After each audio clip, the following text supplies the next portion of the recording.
Hi students, welcome in this video. इस video में हम लोग पढ़ेंगे inter conversion of solid liquid and gas.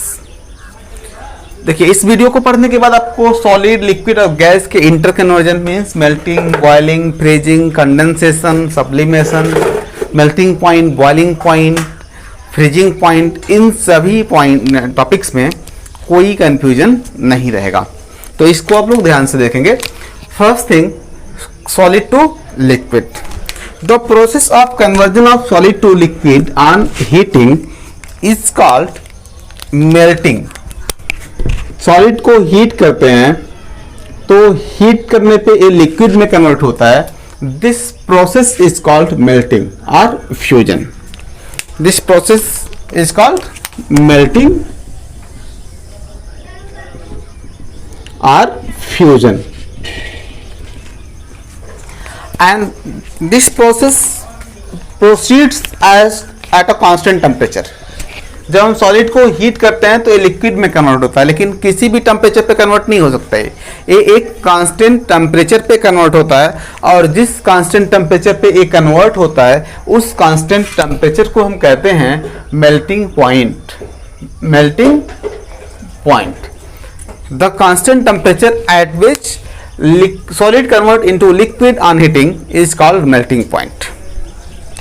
ऐसे देखिए, अगर हम लिक्विड को हीट करते हैं तो एक कांस्टेंट टेम्परेचर पे एक गैस में कन्वर्ट होता है, और उस कांस्टेंट टेम्परेचर को कहते हैं बॉइलिंग पॉइंट। हीट करने पे एक कांस्टेंट टेम्परेचर पे एक गैस में चेंज होगा, and this constant temperature is called boiling point, and this process is called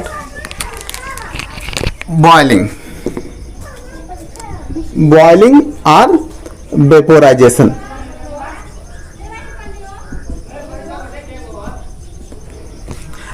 gas को कूल करने पे ये सॉलिड में कन्वर्ट होता है, और इस प्रोसेस को हम कहते हैं सब्लिमेशन।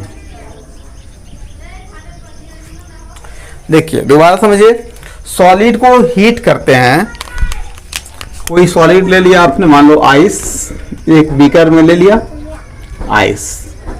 अब इसको हम हीट कर रहे हैं, तो ऑन हीटिंग यहाँ पे थर्मामीटर लगा लीजिए। ये थर्मामीटर लगा दिया।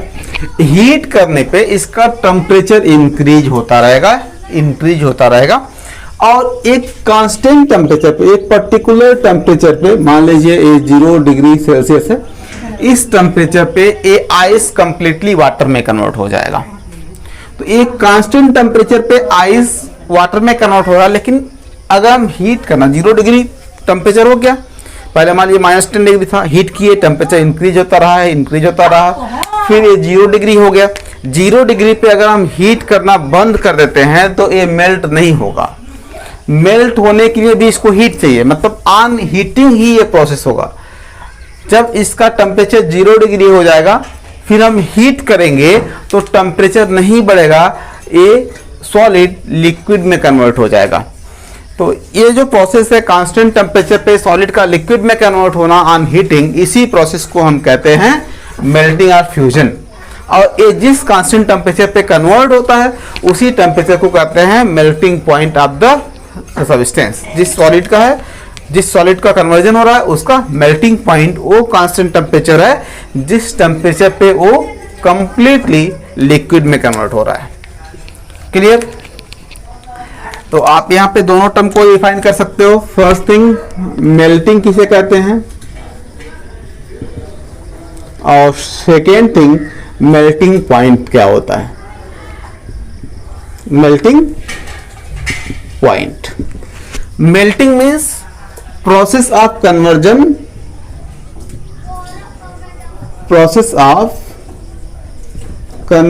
of solid to liquid by heating at constant temperature,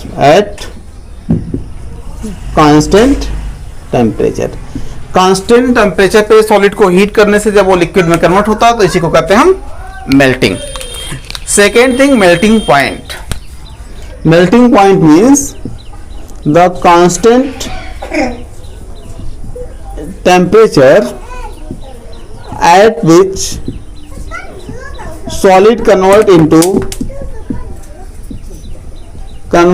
into liquid by heating। जब हम हीट करते हैं तो जिस कांस्टेंट टेम्परेचर पे सॉलिड लिक्विड में कन्वर्ट करता है उसी कांस्टेंट टेम्परेचर को हम कहते हैं मेल्टिंग पॉइंट। क्लियर? नेक्स्ट देखिए बॉइलिंग एंड बॉइलिंग पॉइंट क्या होता है। Next thing is boiling. Boiling means the process of conversion of liquid into vapour by heating. जब हम लिक्विड को हीट करते हैं और एक कांस्टेंट टेम्परेचर पे वेपर में कन्वर्ट होता है तो इसे कहते हैं boiling. Process of conversion of liquid into vapour by heating at constant temperature is called boiling और वेपोराइजेशन। और बॉइलिंग पॉइंट,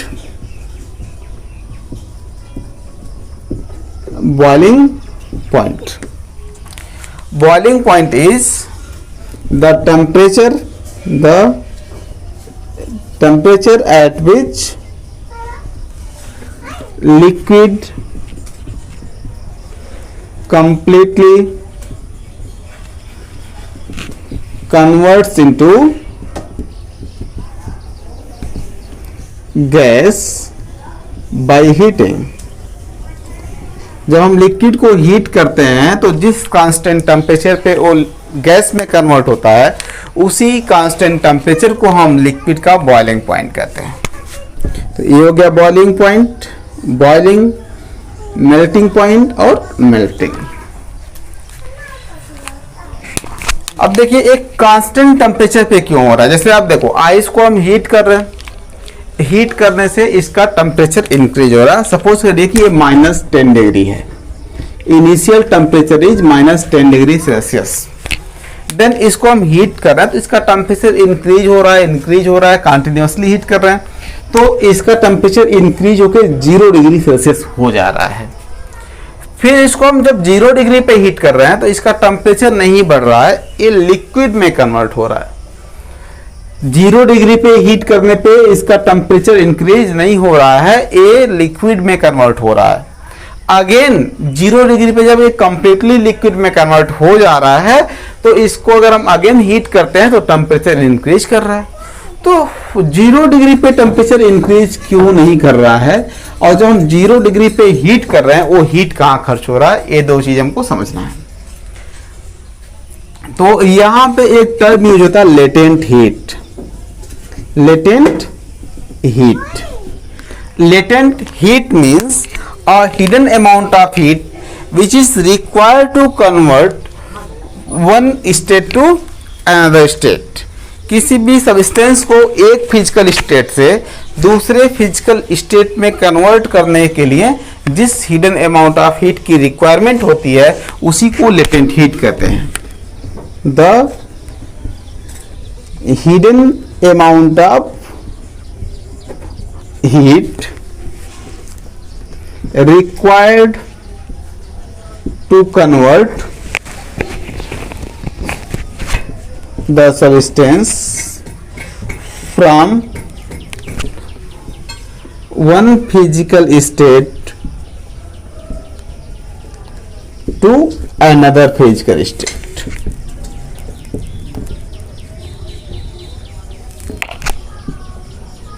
किसी भी सब्सटेंस को एक फिजिकल स्टेट से दूसरे फिजिकल स्टेट में कन्वर्ट करने के लिए जो हिडन अमाउंट ऑफ हीट चाहिए होता है उसी हिडन अमाउंट ऑफ हीट को हम कहते हैं लेटेंट हीट। जैसे यहाँ पे देखिए जब हम आइस को 0 डिग्री पे हीट कर रहे हैं, उस कंटिन्यूसली हीट कर रहे हैं, तो 0 डिग्री पे जब हम पहुंच रहे हैं तो इसका टेम्परेचर इंक्रीज नहीं हो रहा है। क्या हो रहा है, ये आइस से वाटर में कन्वर्ट हो रहा है, सॉलिड से लिक्विड में। तो टेम्परेचर इंक्रीज नहीं हो रहा है, तो जो हीट हमने दिया यहाँ पे वो हीट कहाँ गया। मान लीजिए इस पूरे आइस को वाटर में कन्वर्ट होने में 2 मिनट लगता है, सपोज 2 मिनट अगर लगता है, तो 2 मिनट के दौरान जो हीट हमने इस सिस्टम को प्रोवाइड किया वो हीट कहाँ गया। 2 मिनट तक इसका टेम्परेचर नहीं बढ़ा। जब तक ये आइस कंप्लीटली वाटर में कन्वर्ट नहीं हो जाएगा तब तक इसका टेम्परेचर इंक्रीज नहीं होगा। अगर इसको वाटर में कन्वर्ट होने में 2 मिनट लग रहा है, तो 2 मिनट तक हम इसको जो हीट दे रहे हैं वो हीट कहां जा रहा है, वो हीट खर्च हो रहा है आइस को वाटर में कन्वर्ट करने में, टेम्परेचर इंक्रीज करने में खर्च नहीं हो रहा है। इसी हीट को हम कहते हैं लेटेंट हीट। इसको हिडन अमाउंट ऑफ हीट इसलिए कहते हैं क्योंकि इस हीट से टेम्परेचर इंक्रीज नहीं होता है। इस हीट से टेम्परेचर इंक्रीज नहीं होता, इसलिए इस हीट को हम कहते हैं हिडन अमाउंट ऑफ हीट। जो लेटेंट हीट होता है, जैसे मान लीजिए हीट यहाँ पे सॉलिड को लिक्विड में कन्वर्ट करने में खर्च हो रहा है, इसी को हम कहते हैं लेटेंट हीट ऑफ फ्यूजन। और यहाँ लिक्विड को गैस में कन्वर्ट करने में जो हीट खर्च होगा उसे कहेंगे हम लेटेंट हीट ऑफ वेपोराइजेशन। तो आप देखो लेटेंट हीट ऑफ फ्यूजन क्या होता है। Latent heat of fusion,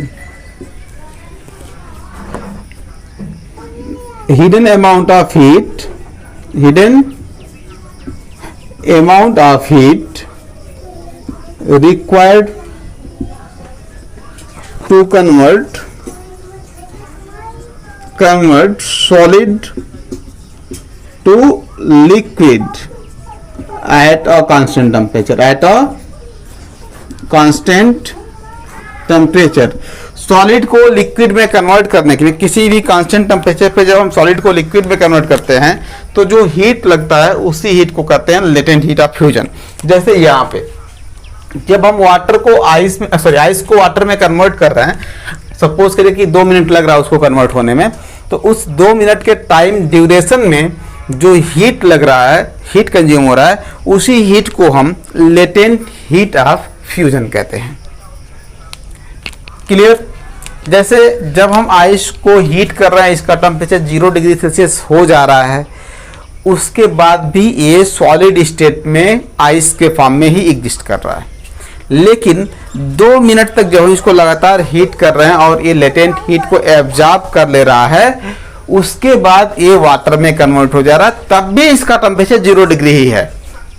means 0 degree पे ये वाटर भी है और 0 डिग्री पे ये आइस भी है। डिफरेंस ओनली लेटेंट हीट का है, मतलब इसका टेम्परेचर 0 डिग्री ही है। अगर ये आइस है 0 डिग्री पे, इसका मतलब इसके पास लेटेंट हीट ऑफ फ्यूजन नहीं है। और 0 डिग्री पे ये वाटर में कन्वर्ट हो गया, मतलब ये लेटेंट हीट ऑफ फ्यूजन को एब्जॉर्ब कर लिया, इसके पास ज़्यादा हीट है। इस चीज़ को समझने के लिए हम एक एग्जांपल लेते हैं। आप 2 बीकर ले लीजिए, इसको बीकर ए कह लेते हैं, इसको बीकर बी कह लेते हैं। दोनों में आप सेम अमाउंट ऑफ वाटर ले लीजिए। सपोज 20 ग्राम वाटर यहाँ ले लिया और 20 ग्राम वाटर यहाँ भी ले लिया, 20 ग्राम यहाँ भी 20 ग्राम। देन आफ्टर इन दोनों में सेम अमाउंट ऑफ, यहाँ पे 10 ग्राम आइस ऐड कर दीजिए और यहाँ 10 ग्राम वाटर ऐड कर दीजिए। दोनों में जो ऐड कर रहे हैं इसका भी अमाउंट सेम है। अब दोनों जो ऐड कर रहे हो आप आइस और वाटर, इसका टेम्परेचर भी सेम रख दीजिए, 0 डिग्री इसका भी, 0 डिग्री इसका भी। 0 डिग्री पे आइस जो है 10 ग्राम, इसको हम बीकर ए में ऐड कर रहे हैं, और 0 डिग्री पे वाटर है 10 ग्राम, इसको हम बीकर बी में ऐड कर रहे हैं। तो आपको देखना आफ्टर ऑल बीकर ए और बीकर बी का टेम्परेचर सेम रहेगा या डिफरेंट होगा। अगर डिफरेंट होगा तो किसका हाई किसका लो होगा। देखिए दोनों में पहले सेम अमाउंट ऑफ वाटर था, दोनों में same amount of ice and water add किए गए। जो आइस एंड वाटर ऐड किए गए उनका भी टेम्परेचर सेम था और इन दोनों का इनिशियल टेम्परेचर भी सेम था। तो आफ्टर ऑल दोनों का टेम्परेचर सेम रहेगा या डिफरेंट हो जाएगा, अलग हो जाएगा या सेम रहेगा। कैसे समझेंगे इसको? लेटेंट हीट के बेसिस पे। जो वाटर आपने ऐड किया इसके पास already latent heat of fusion है, और जो आइस 0 डिग्री पे है इसके पास लेटेंट हीट ऑफ फ्यूजन नहीं है। तो जो ये वाटर है इसका टेम्परेचर मान लीजिए 20 डिग्री सेल्सियस है दोनों का। तो जब इसमें आप आइस ऐड करेंगे तो आइस का टेम्परेचर 0 डिग्री है और वाटर का टेम्परेचर 20 डिग्री है। तो 0 डिग्री पे जो आइस ऐड हुआ, हीट इस वाटर से फ्लो करके आइस में जाएगा, तो आइस उस हीट को यूज करेगा as a latent heat of fusion, और फिर ये आइस फ्यूज होके लिक्विड में चेंज हो जाएगा, 0 डिग्री पे वाटर बनाएगा। तो इससे 10 ग्राम वाटर बनेगा लेटेंट हीट एब्जॉर्ब करने के बाद, और लेटेंट हीट एब्जॉर्ब कहां से होगा? बीकर के वाटर से। देन आफ्टर जो 10 ग्राम वाटर बनेगा उसकी कूलिंग इफेक्ट उतनी ही होगी जितनी इस 10 ग्राम वाटर की है। मतलब ओवरऑल इस आइस के पास लेटेंट हीट ना होने की वजह से इसका कूलिंग इफेक्ट ज्यादा है, और इस वाटर के पास लेटेंट हीट होने की वजह से इसकी कूलिंग इफेक्ट कम है। तो आफ्टर ऑल इन दोनों बीकर को अगर हम देखें तो बीकर ए की टेम्परेचर लो होगी और बीकर बी की टेम्परेचर हाई होगा। तो लेटेंट हीट समझ गए आप लोग। अब देखिए यहां पे latent heat of vaporisation, latent heat of vaporisation, latent heat of evaporation means hidden amount of heat required to convert liquid into vapor at a constant temperature. Hidden amount of heat required to convert liquid into vapor at a constant temperature. The hidden amount of heat required to convert liquid into vapor at a constant temperature is called latent heat of vaporization. यानी कि जब हम liquid को gas में convert करते हैं किसी constant temperature पे, तो जितना हीट लगता है उसी हीट को हम कहते हैं लेटेंट हीट ऑफ वेपोराइजेशन। इसको समझिए। जैसे हमने बताया आपको कि अगर हम इस बीकर को कंटिन्यूअसली हीट करते हैं तो इसका टेम्परेचर इंक्रीज करता रहेगा और अप टू 0 डिग्री हो जाएगा। 0 डिग्री पे फिर से हीट करेंगे तो ये लिक्विड में कन्वर्ट हो जाएगा। 2 मिनट हमने एज्यूम किया। अब 2 मिनट के बाद भी अगर हम इसको हीट करते रहते हैं तो इसका टेम्परेचर अगेन इंक्रीज होता रहेगा और ये इंक्रीज होगा up to 100 degree Celsius. 100 degree तक इंक्रीज होगा। देन आफ्टर 100 डिग्री पे टेम्परेचर कांस्टेंट हो जाएगा। अगर हम हीट करना कंटिन्यू रखते हैं तब भी इसका टेम्परेचर इंक्रीज नहीं होगा। क्यों? क्योंकि 100 डिग्री वाटर का बॉइलिंग पॉइंट है। तो बॉइलिंग पॉइंट एक कांस्टेंट टेम्परेचर होता है। देखिए the temperature at which liquid completely convert into gas by heating. मतलब 100 डिग्री हो गया फिर भी हम हीट करते रहेंगे तो ये लिक्विड गैस में कन्वर्ट होता रहेगा लेकिन इसका टेम्परेचर इंक्रीज नहीं होगा। मान लीजिए इसको कंप्लीटली गैस में कन्वर्ट होने में 10 मिनट लगा, तो 10 मिनट तक जो हीट हमने इसको दिया बीकर को, वो हीट कहाँ खर्च हुआ? वो हीट खर्च हुआ लिक्विड को गैस में कन्वर्ट करने में, न कि टेम्परेचर बढ़ाने में। तो this is hidden amount of heat, क्योंकि ये टेम्परेचर नहीं बढ़ा रहा है और खर्च कहाँ हो रहा है? लिक्विड को वेपर में कन्वर्ट करने में। इसीलिए इस हीट को कहेंगे हम latent heat of vaporisation. Clear? तो ये सब टर्म आप लोग समझ गए। अब देखिए यहाँ पे इसका अपोजिट क्या होता है। गैस को अगर हम कूल करते हैं तो ये लिक्विड में कन्वर्ट होता है। कूल करने पे लिक्विड में कन्वर्ट होता है। इस प्रोसेस को हम कहते हैं condensation. This process is called condensation. Conversion of gas into liquid on cooling is called condensation. ये किसी भी टेम्परेचर पे हो सकता है, जरूरी नहीं है कि किसी कांस्टेंट टेम्परेचर पे हो। कंडेंसेशन डिपेंड करेगा जिस गैस को आप कूल कर रहे हैं उसकी डेंसिटी पे। नेक्स्ट थिंग देखिए, लिक्विड टू सॉलिड। लिक्विड को कूल करते हैं तो कूल करने पे ये सॉलिड में कन्वर्ट होता है। This process is called freezing. This process is called freezing. Conversion of liquid into solid on cooling is called freezing. जैसे वाटर को कूल कर दीजिए तो आइस में कन्वर्ट हो जाएगा।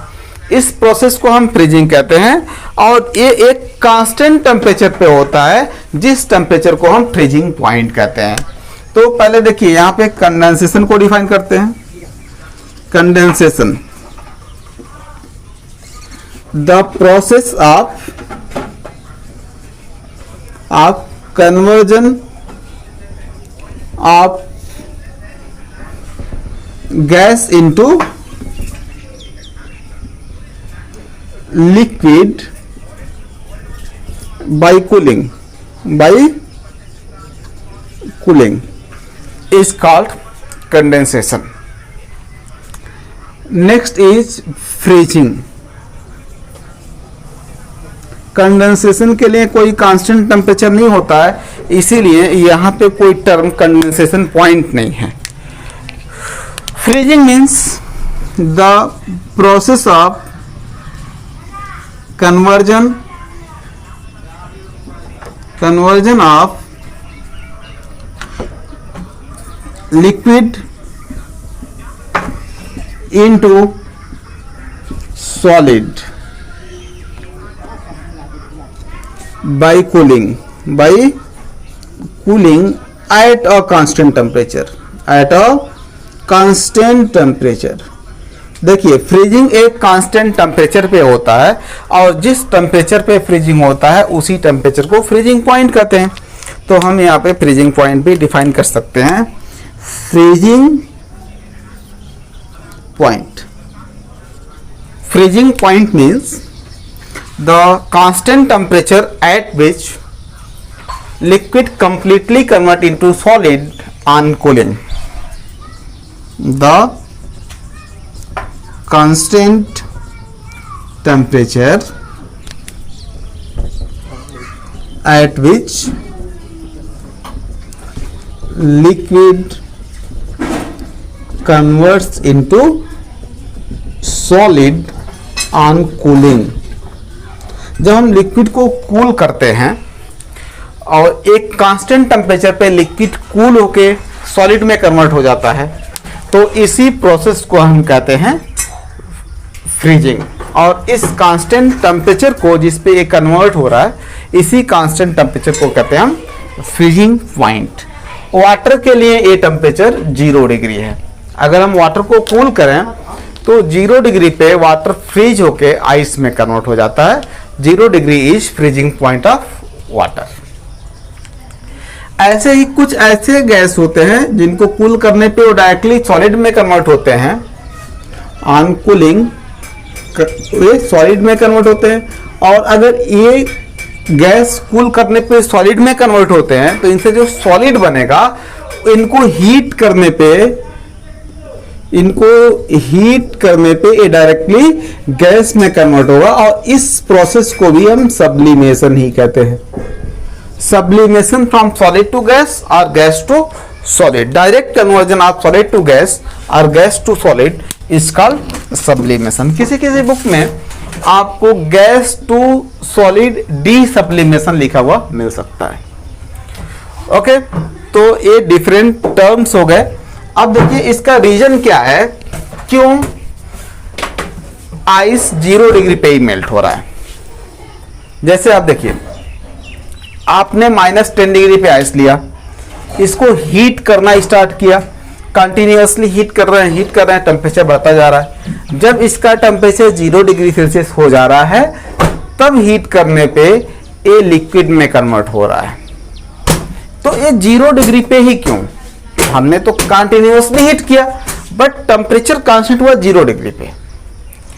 उसके बाद 0 डिग्री पे जब ये मेल्ट कर जा रहा है, फिर लिक्विड वाटर बन रहा है और इसको जब हम हीट कर रहे हैं तो इसका टेम्परेचर कंटिन्यूअसली इंक्रीज हो रहा है अप टू 100 डिग्री। और 100 डिग्री पे ये गैस में कन्वर्ट हो रहा है, वेपर में। तो ये 100 डिग्री पे ही क्यों?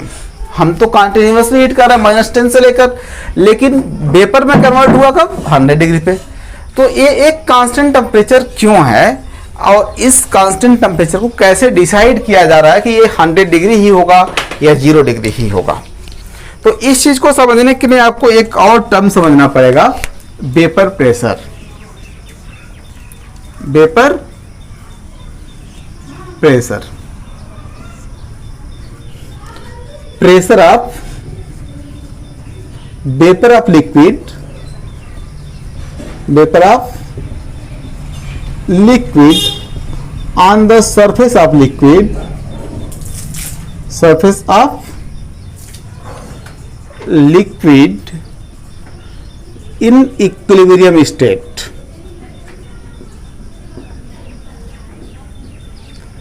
देखिए, अगर हम एक बीकर में यहां पे लिक्विड ले लिया और इसको क्लोज कर दिया, तो liquid automatically below the boiling point be vapour में कन्वर्ट होता है। जैसे पानी फर्श पे गिरा दीजिए तो कुछ देर के बाद वो सूख जाता है। कैसे? वेपर में कन्वर्ट होता है। तो लिक्विड ऑटोमेटिकली भी वेपर में कन्वर्ट होता है। इस प्रोसेस को हम कहते हैं evaporation. Conversion of liquid into vapour below the boiling point on heating और without heating is called evaporation. Evaporation और वेपोराइजेशन दोनों अलग अलग टर्म है। वेपोराइजेशन मतलब बॉइलिंग, ये एक कांस्टेंट टेम्परेचर पे होता है, और एक बल्क फिनोमिना है। Boiling is a bulk phenomena. आप बॉयल होते हुए वाटर को देखे होंगे, उसके अंदर से भी गैस निकलता है। गैस निकलने का एयर बबल्स निकलता है। एयर बबल्स निकलने का मतलब उसके अंदर भी वाटर वेपर में कन्वर्ट हो रहा है, वही वाटर वेपर ऊपर आ रहा है। लेकिन आप जब कहीं पानी गिरा देते हैं या रख देते हैं किसी बर्तन में, ओपन कंटेनर में, तो उसके सरफेस पे वेपर बनता है और वो धीरे धीरे सूखता रहता है, वेपर में कन्वर्ट होके स्किप करता रहता है सरफेस को। इसी को सूखना कहते हैं हम। और इस प्रोसेस में वेपर का फॉर्मेशन ओनली सरफेस से हो रहा है, उसके बल्क अमाउंट के अंदर से नहीं हो रहा। जो बल्क ऑफ लिक्विड है उसके अंदर से नहीं हो रहा। तो evaporation is a surface phenomena, but vaporisation is a bulk phenomena. Vaporization takes place at a constant temperature and evaporation can proceed at any temperature below the boiling point. तो ये समझ में आ गया आप लोग को इवेपोरेशन क्या होता है. अब ये लिक्विड जो है अगर ये अपने बॉइलिंग पॉइंट से लो टेम्परेचर पे है तो भी ये इवेपोरेट होगा और ड्यू टू इवेपोरेशन इसके वेपर बनेंगे जो यहाँ पे कलेक्ट हो जाएंगे. इस वेपर का कंडेंसेशन भी होने लगेगा क्योंकि ये बाहर नहीं जा सकता, कंडेंस होकर लिक्विड में कन्वर्ट होने लगेगा. लिक्विड से वेपर बन रहा है और वेपर से लिक्विड. जब वेपर का लिक्विड में कन्वर्ट होने का रेट लिक्विड के वेपर में कन्वर्ट होने के रेट के इक्वल हो जाएगा तो इसी कंडीशन को हम कहेंगे equilibrium between liquid and vapour. और इस इक्विलिब्रियम स्टेट में ये जो वेपर यहाँ पे कलेक्ट हुआ है ये मैक्सिमम अमाउंट ऑफ वेपर है क्योंकि अब जितना लिक्विड वेपर में कन्वर्ट हो रहा है उतना वेपर लिक्विड में भी कन्वर्ट हो जा रहा है. तो इसलिए ये मैक्सिमम अमाउंट ऑफ वेपर यहाँ पे है और ये जो वेपर है ये गैस की तरह से बिहेव करेगा. और गैस की प्रॉपर्टी होती है कि वो कंटेनर के वाल पे प्रेशर लगाता है तो एक वेपर भी इसके वाल पे और इसके सरफेस पे प्रेशर एक्सर्ट करेंगे. इसी प्रेशर को कह रहे हैं हम vapour pressure. This pressure is called vapour pressure. अब देखिए अगर हम इस लिक्विड को हीट करेंगे तो वेपर ज्यादा बनेगा और वेपर ज्यादा बनेगा तो इसके वेपर प्रेशर की वैल्यू इंक्रीज होगी. जिस टेम्परेचर पे वेपर प्रेशर की वैल्यू एटमॉस्फेरिक प्रेशर के इक्वल हो जाएगा उसी टेम्परेचर पे हम को कहते हैं boiling point. Vapour pressure equal to pressure of atmosphere. Atmospheric pressure. जिस टेम्परेचर पे लिक्विड के वेपर प्रेशर की वैल्यू एटमॉस्फेयर के प्रेशर के इक्वल होता है उसी टेम्परेचर को बॉइलिंग पॉइंट कहते हैं. Boiling point is the constant temperature at which liquid completely convert into gas or vapor. तो लिक्विड वेपर में कन्वर्ट होता है जिस टेम्परेचर पे उसी टेम्परेचर को हम बॉइलिंग पॉइंट कहते हैं. और ये टेम्परेचर वो टेम्परेचर है जिस टेम्परेचर पे लिक्विड के वेपर प्रेशर की वैल्यू एटमॉस्फेयर के प्रेशर के इक्वल हो जाता है. मतलब वाटर का बॉइलिंग पॉइंट 100 डिग्री क्यों है? क्योंकि जब हम 100 डिग्री तक हीट कर दे रहे हैं तो वाटर से इतना ज्यादा वेपर बन रहा है कि उसके वेपर के प्रेशर की वैल्यू एटमॉस्फेयर के प्रेशर के इक्वल हो जा रहा है. इसलिए वाटर की बॉइलिंग पॉइंट 100 डिग्री सेल्सियस है. किसी भी लिक्विड की बॉइलिंग पॉइंट वो टेम्परेचर होती है जिस टेम्परेचर पे उस लिक्विड के वेपर का प्रेशर और एटमॉस्फेयर का प्रेशर इक्वल हो जाता है. अगर आपसे कोई पूछता है why the boiling point of water is 100 degree तो आप क्या बताएंगे? Because at this temperature vapor pressure of water become equal to the pressure of atmosphere. Clear? किसी भी लिक्विड के लिए पूछा है कि boiling point of this liquid is this one only, why? तो आप बताओगे because at this temperature vapour pressure of this liquid become equal to atmospheric pressure. तो आपको ये बात समझ में आ गया होगा कि किसी भी लिक्विड की बॉइलिंग पॉइंट कांस्टेंट क्यों है और एक फिक्स टेम्परेचर क्यों है, क्योंकि उसी टेम्परेचर पे उस लिक्विड का वेपर प्रेशर एटमॉस्फेयर के प्रेशर के इक्वल हो जा रहा है। दूसरी चीज देखिए, freezing point. Freezing point, freezing point वो टेम्परेचर होता है जिस टेम्परेचर पे उस सब्सटेंस के सॉलिड स्टेट का वेपर प्रेशर और लिक्विड स्टेट का वेपर प्रेशर इक्वल होता है। Vapour pressure of solid become equal to vapour pressure of liquid. जैसे आप लोग आइस से वेपर निकलते हुए देखे होंगे, आइस के सरफेस से वेपर निकलता रहता है। तो आइस के सरफेस से जो वेपर निकलता है उस वेपर का जो प्रेशर होगा आइस के सरफेस पे, उस प्रेशर को वेपर प्रेशर ऑफ आइस कहेंगे। और लिक्विड से जो वेपर निकल रहा है उस वेपर का जो प्रेशर है लिक्विड के सरफेस पे, उसे कहते हैं वेपर प्रेशर ऑफ लिक्विड। जब दोनों इक्वल हो जाएगा, जिस टेम्परेचर पे इक्वल हो जाएगा उसी टेम्परेचर पे ये दोनों एक दूसरे में कन्वर्ट होंगे और उसी टेम्परेचर को हम फ्रीजिंग पॉइंट और उसी टेम्परेचर को मेल्टिंग पॉइंट भी कहते हैं। देखिए कैसे, जैसे एक बीकर में आप ले लीजिए आइस। अगर आपने आइस लिया तो इसका टेम्परेचर 0 से बिलो होगा, ये तो श्योर है। मान लीजिए -10 डिग्री सेल्सियस है इसका टेम्परेचर। एक बीकर में आप ले लीजिए वाटर।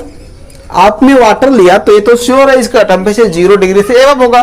मान लीजिए 20 डिग्री सेल्सियस है इसका टेम्परेचर।